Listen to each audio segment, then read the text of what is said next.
Good evening, ladies and gentlemen. Here's another update about my 2022 icebear Rocket 50cc moped scooter, or I could just say scooter. It's more of a scooter style moped. It's a 50cc. It is a catalytic, or I guess they can say it's a catalytic converter drive belt. It's not fuel injected, I'm under impression of, which is what I want. But for a non-fuel injected 50cc, it's pretty quick. I would not, like I said, recommend that you ride it wide open all the time. Just to get it going, maybe a little bit. Then I would slowly release my throttle back down to about 60% of your throttle, I should say.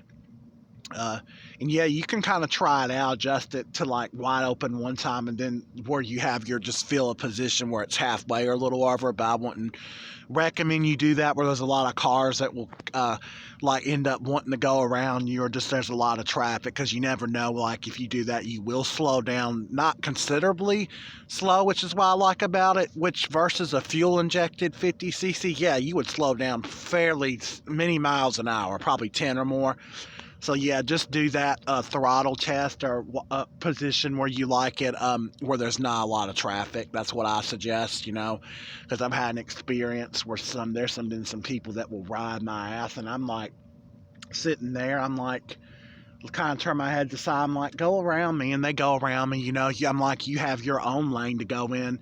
I always stay like, okay, Church Street here in Burlington or Mebane Street is usually two lanes on both sides. That's outgoing and ingoing, the flow of directions, kind of like a two-lane road there and back. So you got two lanes there and back with these streets, so you're going to need to stay in the right lane on whatever way you are traveling there or back.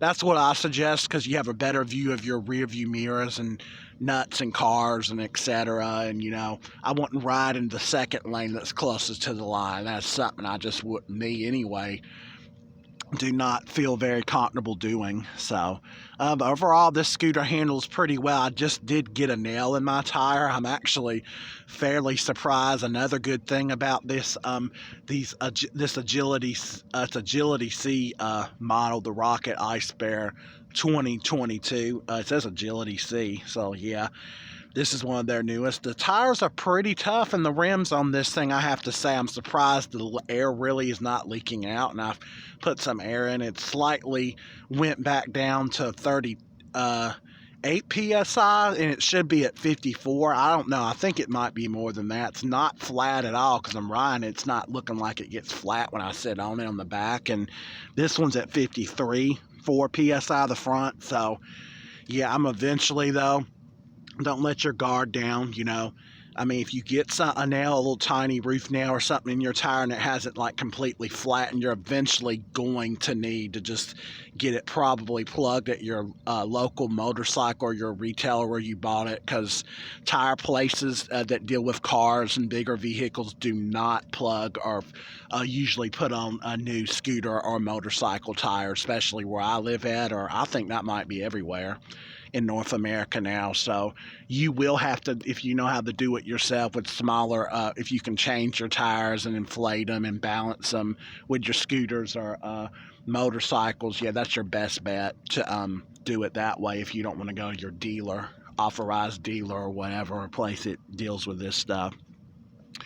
See, pretty much I'm just going to be changing my oil, and my next step is to learn how to do a valve adjustment, because it's very easy to access and do that in these type of smaller mopeds. So because I just do not have the money. Money is gas and everything is so tight now. I mean, worst comes to worst, usually I have to pay $100 to have a valve adjustment. Why should I have to pay that much when I can just learn how to do it myself? It's really not that hard. There's instructable videos here on YouTube about it. So, and you don't have to necessarily be experienced mechanic to know how to do these basic routine maintenances for your motor. But like I said, just remember your routine maintenance is important, like your oil change, your engine oil every 1,000 miles. and your gear oil is about every 1,000 miles. But like I said, there's that step that most retailers don't do or people know. At your first 300 kilometers, it's measured in kilometers, which is 187.6 miles. You're going to need to change that lubricant out, or just oil in general. I don't know if they change it or not, and you need to change put some fresh conventional four-stroke, or just it's 10-40 SAA conventional oil for four strokes. It will work. And you need 80-90 Valvoline gear oils, what I use in this, or just 80-90 in general. But I suggest name brand, because there could be some fake oils out there, or that are store brand that claim to be good and they're not. Just be careful with that.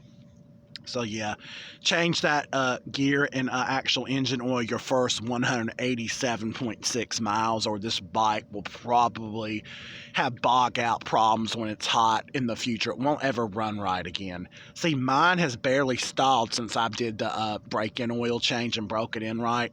So yeah, that's very important if you're not going to want to be putting a lot of money into something. So, and you want to actually take care of it, but you want it to last as long as you can, your maintenance, before you got to pay out your pocket again. All right, guys, like and subscribe to All Life Things Harris, and I will have more updates and videos about these scooters. Have a wonderful day. God bless everybody, and stay safe.